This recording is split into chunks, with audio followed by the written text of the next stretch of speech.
I'm Santi. This is Andrew.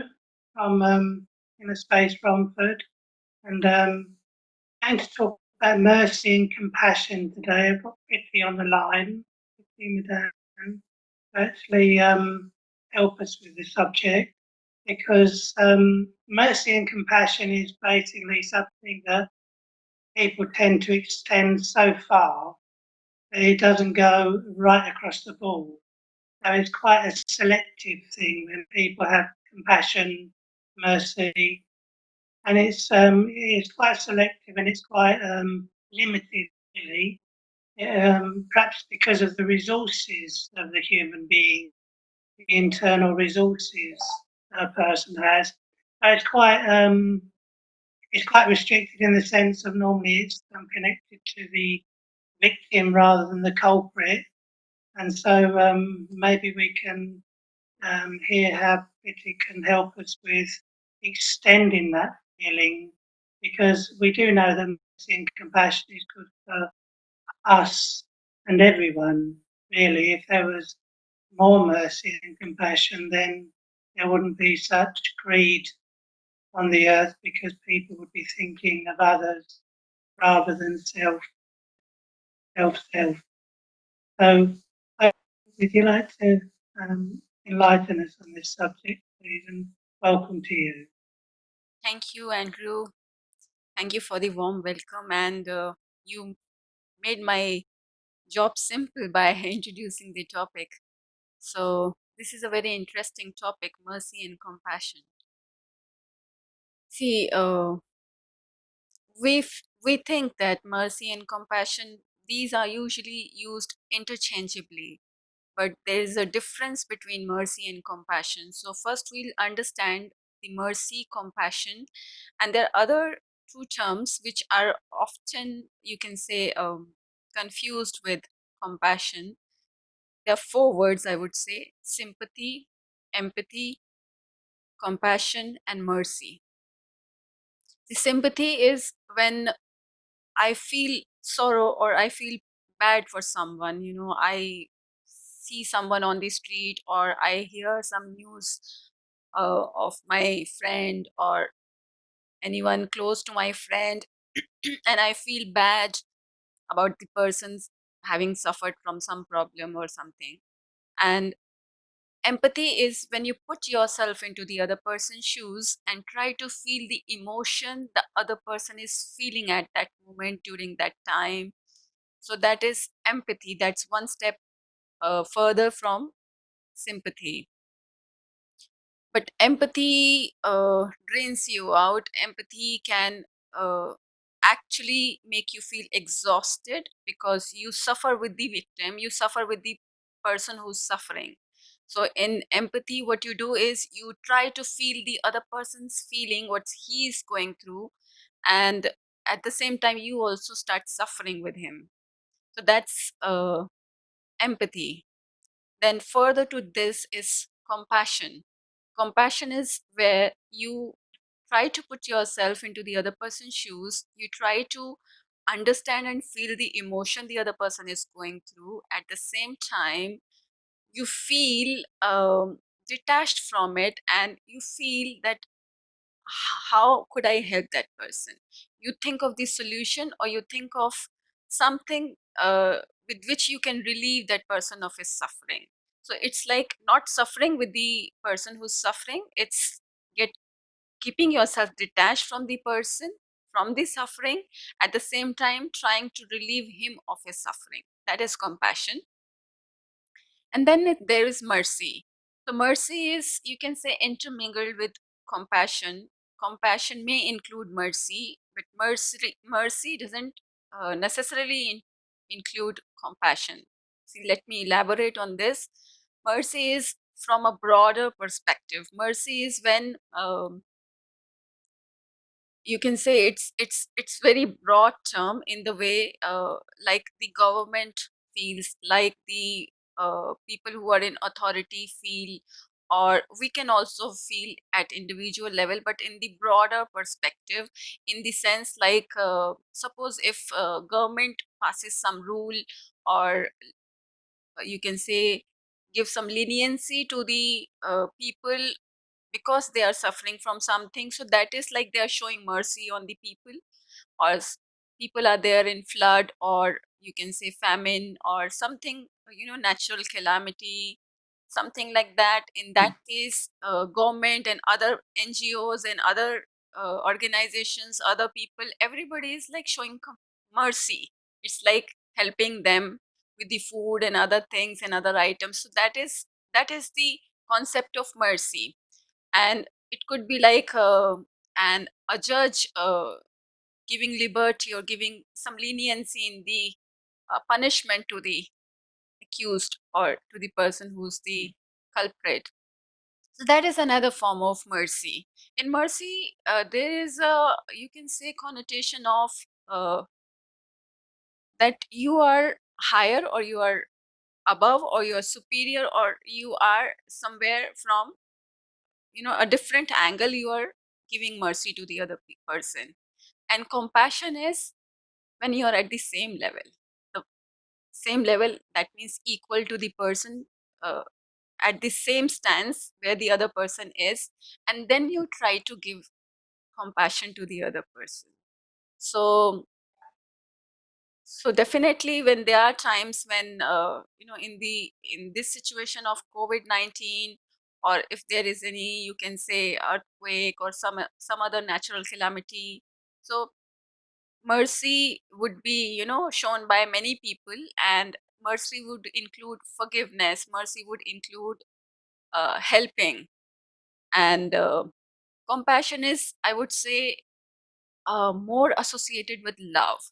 you know uh, it's like very different feeling when you feel that universal brotherhood, when you feel that other person belongs to that, bigger family, the larger family, uh, where you feel that you all are connected to one consciousness, and where you feel that that other person is not different from you, and you want to uh, help him getting relieved of his suffering.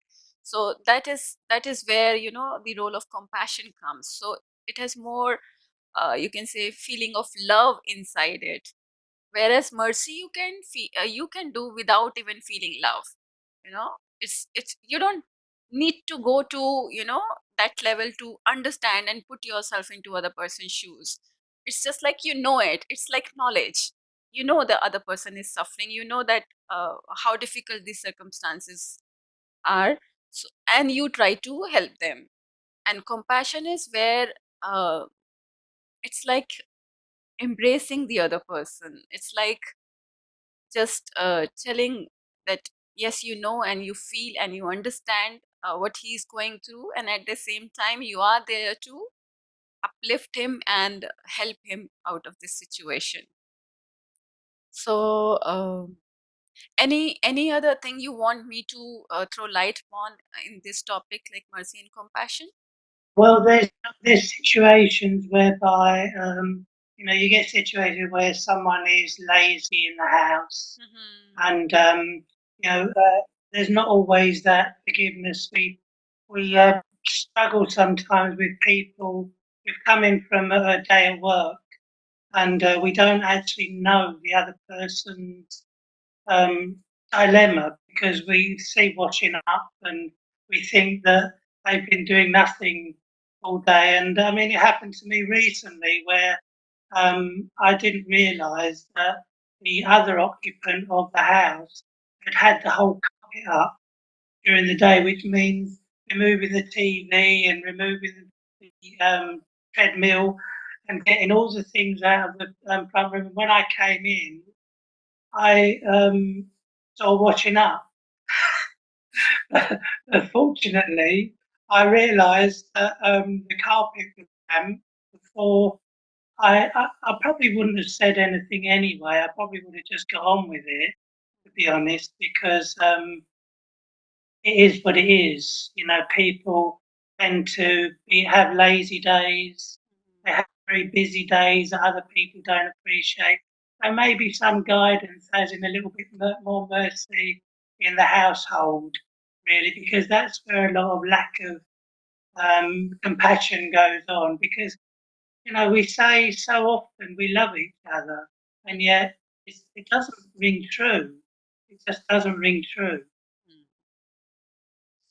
Yeah, you said it right, Andrew. That's the truth. Basically, we say that we love each other, but that's not the truth.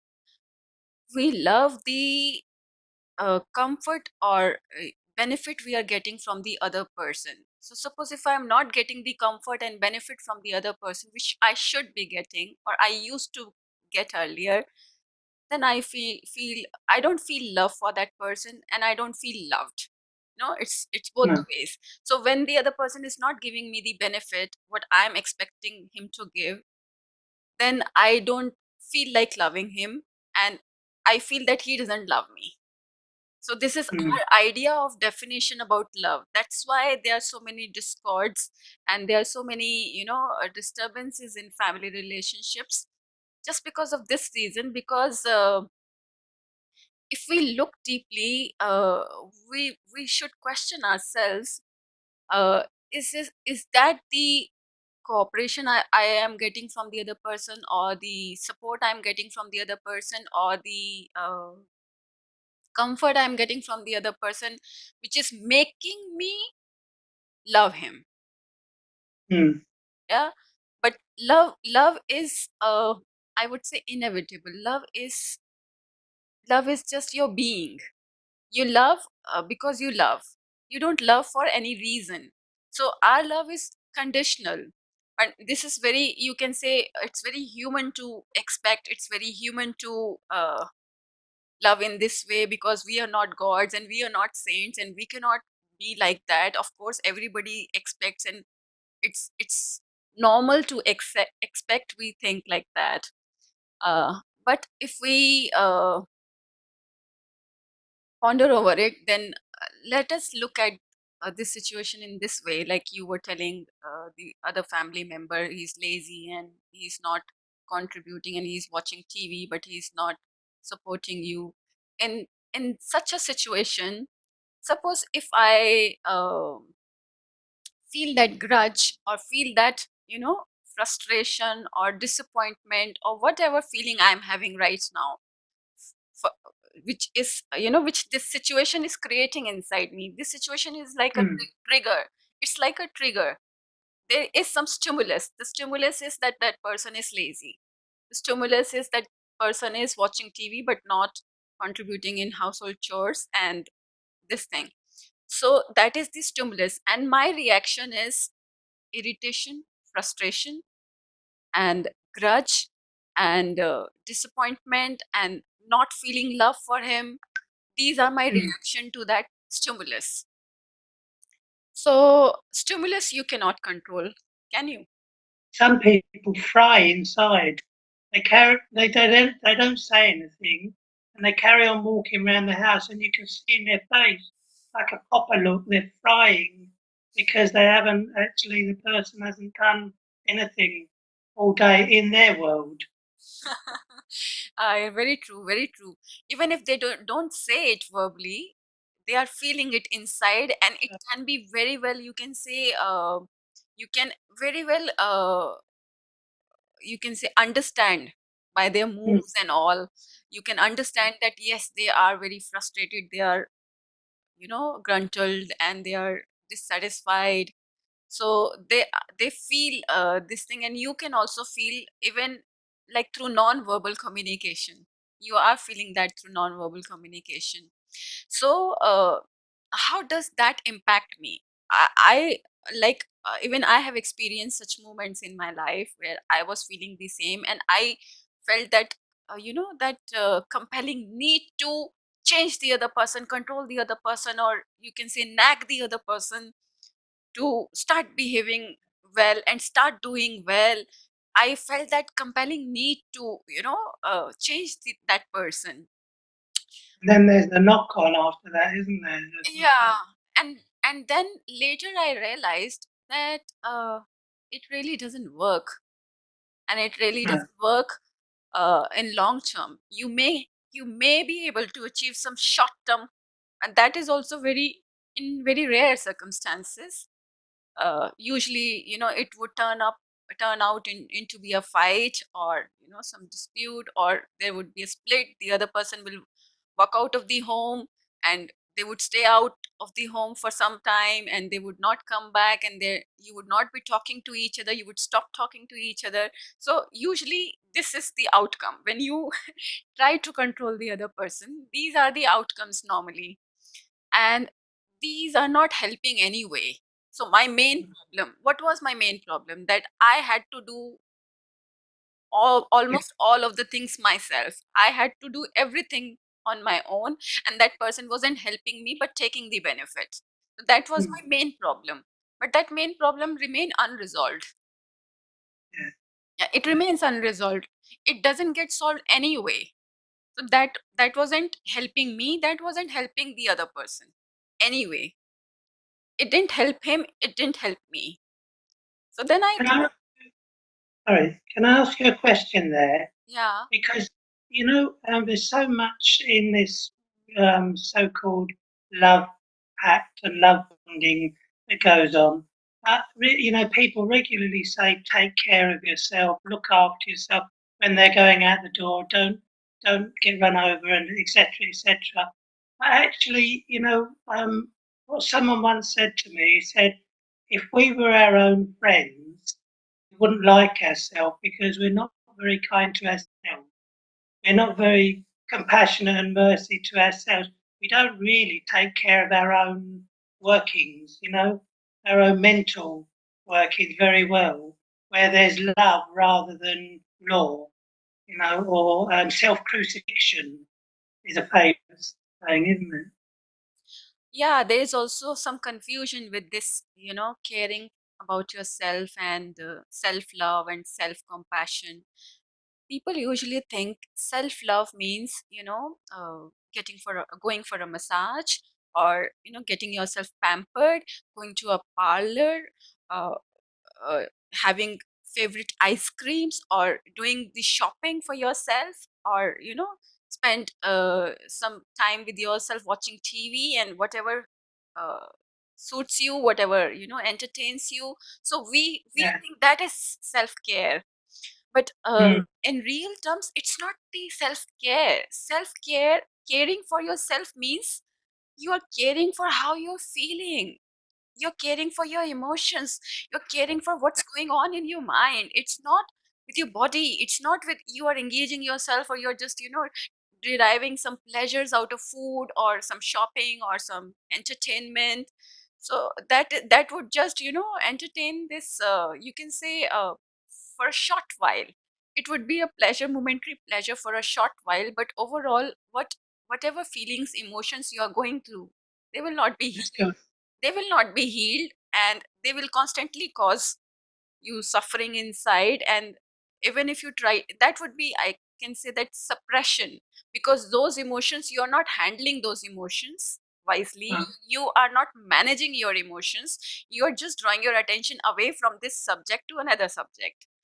good point. From Yeah. the subject which is troubling me at this moment, I'm drawing my attention to movie.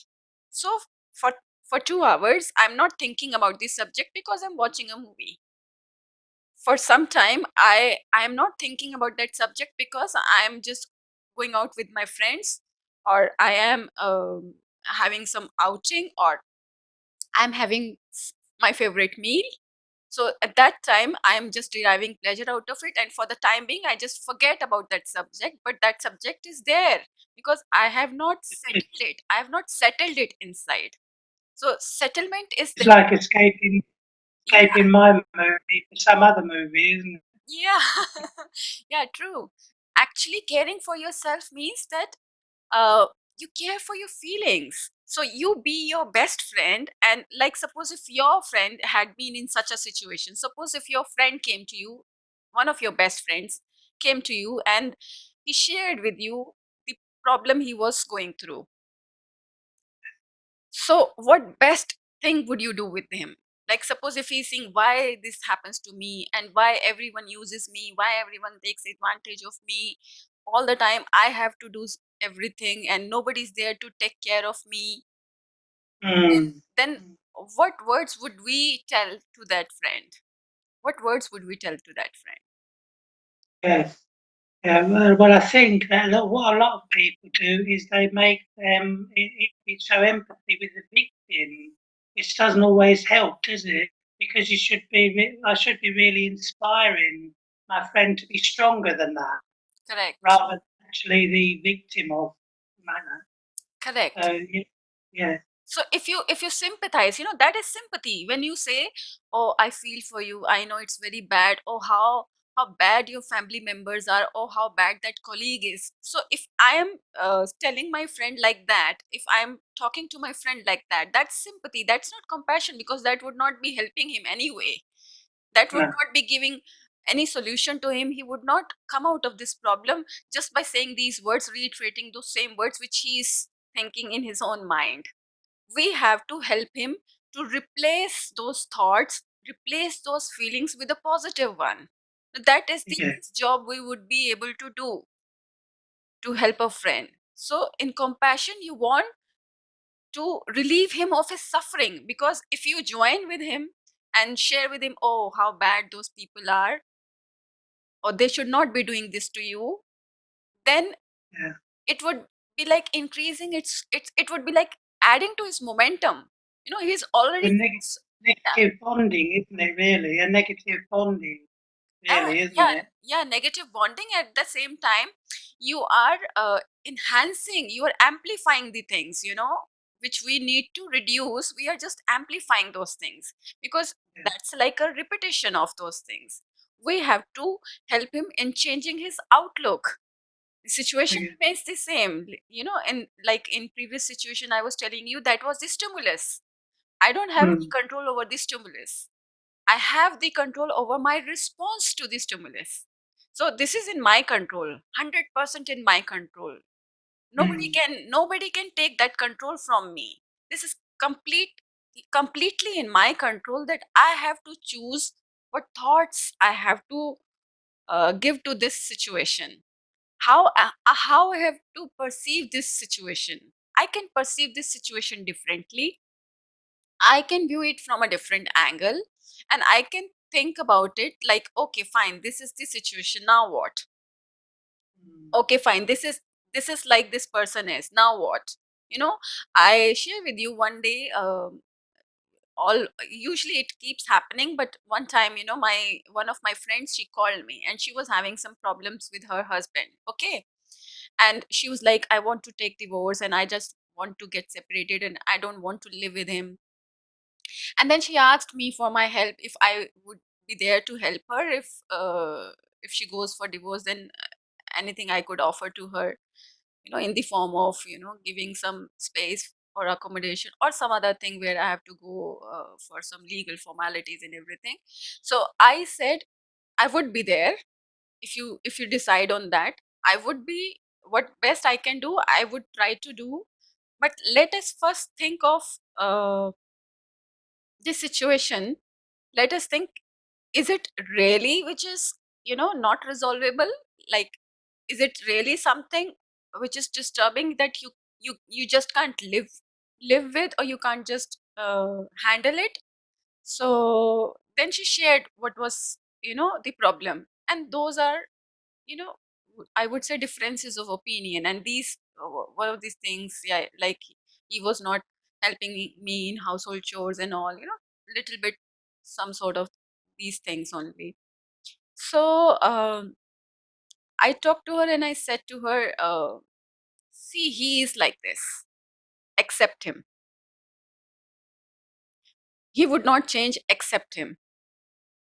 And now think, would you still want to work on this marriage? Would you still want this marriage to work out? Do you think, is there any possibility that you can manage yourself in this environment also without getting separated? And then when she was calmed down, she started thinking of those things. And then I made her realize, like, what happens in this husband wife relationship, especially it happens in other relationships also, but especially in husband and wife relationship, they think, you take care of me and I will take care of you. mm, So it's like a business deal. It's like, oh, I took care of you this much and you didn't take care of me that much. So it's like you are always keeping a score. You're always keeping a score of how much you are contributing, how much he is contributing. And so this is not a relationship, this is a business deal. Marriage is a business deal. Yeah, either you deal it like a business or you deal it with like a relationship. How do you want to deal it? There are solutions in both the ways. Like if you want to deal with it like a business, then you can sit together, make some ground rules. If the other person is also interested, make make some ground rules and tell very candidly that these are some of the rules which we both should be following to get the best out of this deal, right? Or you can take it as a relationship where you accept the other person as he is and then think what best can you do and what best can you contribute in this relationship and how far can you go. You have to set your own boundaries as well. It doesn't mean that if the other person is not doing anything and you are taking 100% of the responsibility, that is not fair. Also, you have to judge your own capability. To what extent, to how much extent would you be able to do that? And the things which you are able to do comfortably, conveniently, you can do. And those things which you're not comfortable with, you can set your priorities. You can leave them. You can leave those things. Don't do. Even he is not doing, if that's not important, you also stop doing it. And you are the best judge. The person who's into this situation, he is the best judge as per his own circumstances. But you have to set some boundaries. At the same time, you do whatever you can do and stop expecting from the other person. Stop expecting. When we are constantly focusing on what he's not doing, what happens is there are few things which we want and there are few things which we don't want. But most of the times we are focusing on what we don't want. I don't want him to behave like this. I don't want him to do like this. So my whole attention throughout the day is what I don't want. And that is manifested because whatever I am feeling, whatever I'm giving attention to, the law of attraction amplifies it. So I create that reality. So when something is disturbing you, if you are giving too much attention to that subject, then you are amplifying it. So rather than you choose a place of comfort where you can, but that place of comfort should not be like dependent again on, it should not be again depending on a TV or shopping where you need a lot of money or going out, going for a trip. All those things, that again would be a dependency on your inner abilities, I would say. The comfort place inside you, the comfort place where I call it as an inner space. You go to your inner space and you calm yourself down, where you soothe yourself up rather than expecting the other person to soothe you up. Soothe yourself, calm yourself down, rather than going to the other person. And from that point, you would be able to help the other person. But from the point where I'm feeling the lack, oh, that person should soothe me, that person should comfort me, but he is not comforting me. From that place, I'm not doing any help to either myself or him. No one. So I have to go to that place inside me.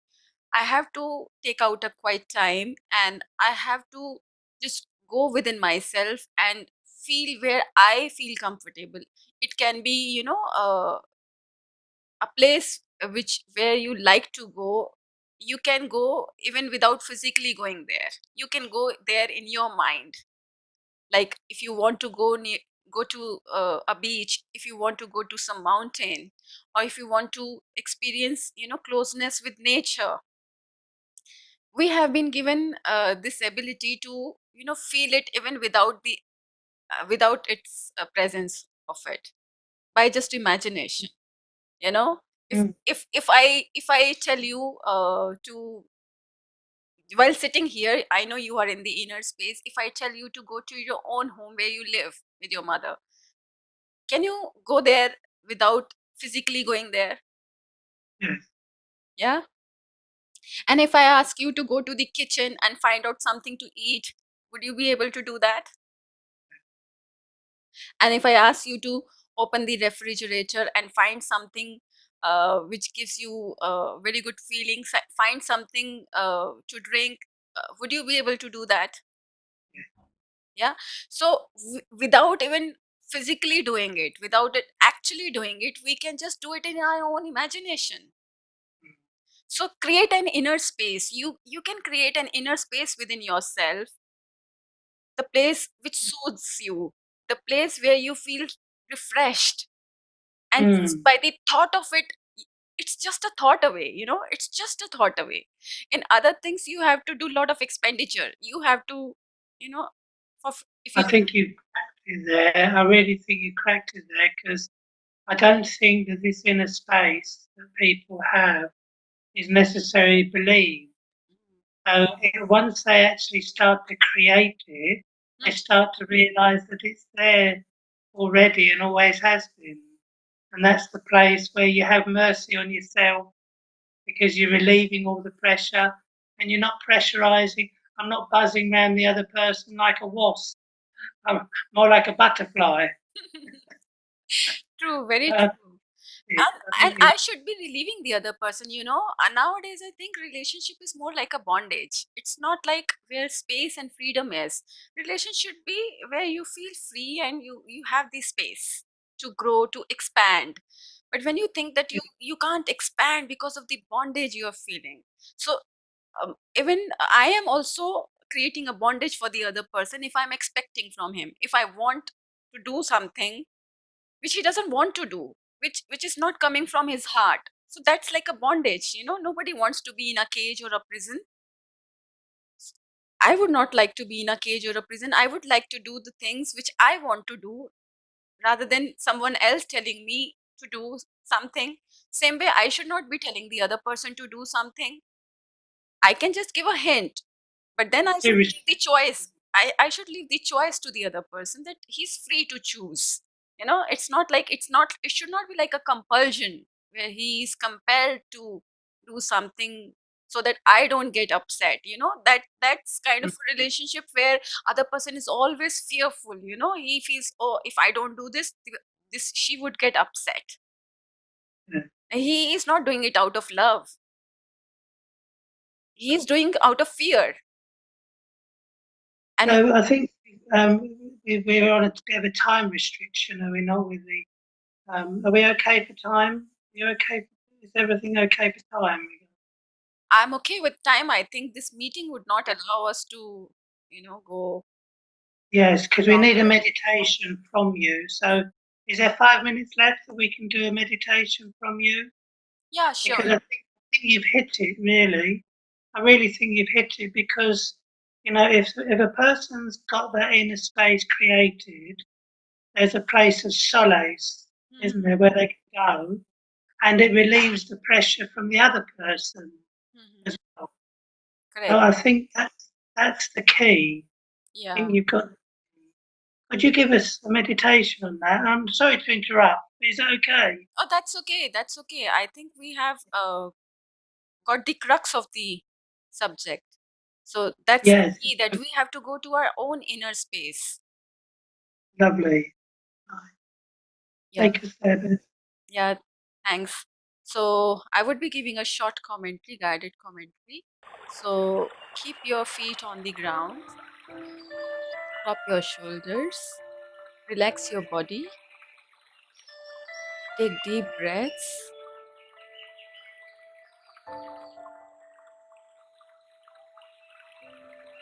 breathe in, breathe out, breathe in, breathe out, and just go to a place in your own mind where you really feel comfortable.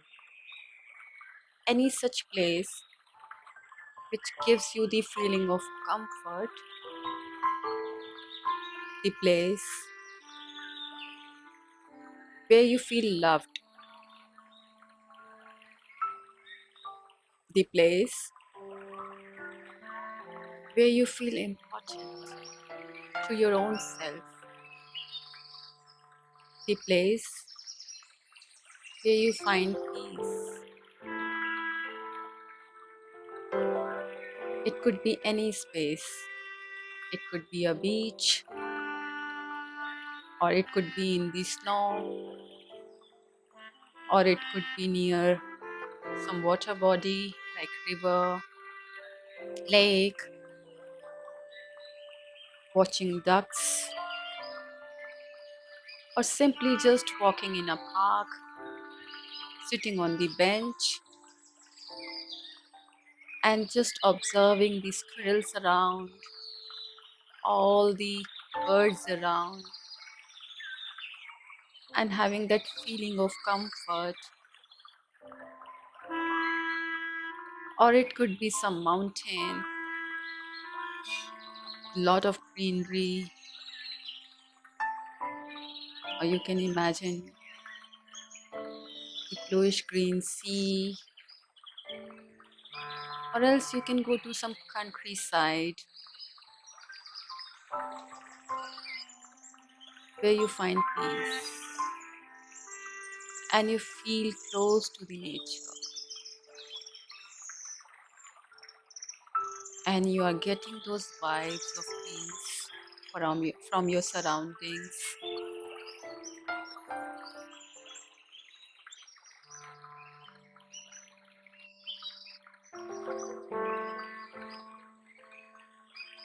And you are feeling very peaceful. Say to yourself, I love this space. I cherish this space. I feel important to myself.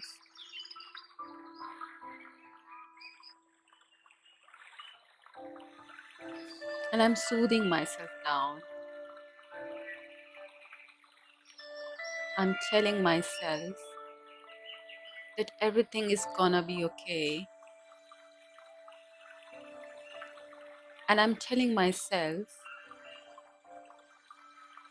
that I have the capability to face it. I tell myself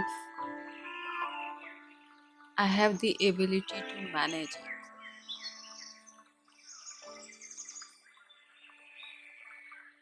I feel everything has a solution. Every problem is a solution. Solutions were made even before the problem. There is no problem without a solution. When I go to my inner space, I feel calm.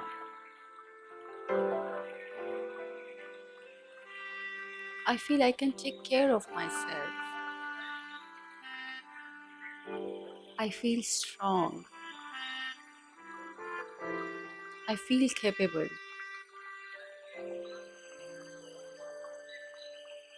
I've got all the powers. I have the power to adjust. I have the power to accommodate. I have the power to tolerate. I have the power to discern.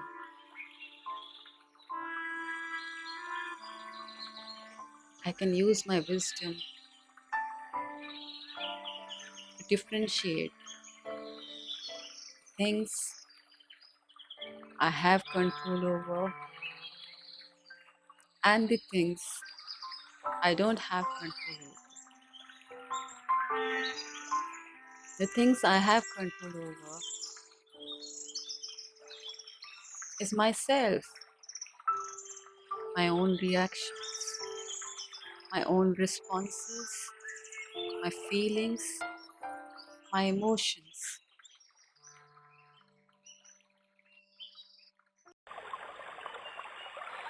I can choose to feel. Just imagine there is a buffet of feelings. There are variety of feelings. Like in a buffet, you go and pick and choose what you like to take. Similarly, in feelings, I can choose the feeling I want to feel. I create my own thoughts. I choose my own feeling and I can calm myself down on my own in my inner space. And now I feel more powerful, more capable to fight any disturbing thing, any disturbing factor in my life. I am greater than the obstacle I'm facing. I have got immense power in myself. I'm arousing those powers. I have not utilized those powers. That's why I felt powerless. As I use my powers, I come to know that I have even greater power which can supersede any hindrance, any negative circumstance, any negative situation. I can just jump over it. And now I feel like as if I'm flying in the sky, feeling lighter and lighter and lighter. And I'm feeling the peace within. I'm okay. I'm absolutely okay. I'm fine. I'm fine. And I love myself. I love myself. I have faith in myself. I strongly believe in myself. Om Shanti. Shanti, Pretty, thank you ever so much for the transmission this afternoon, or this evening there. My pleasure. I think you nailed it. Thank you. Thank you. And Okay, bye. bye bye.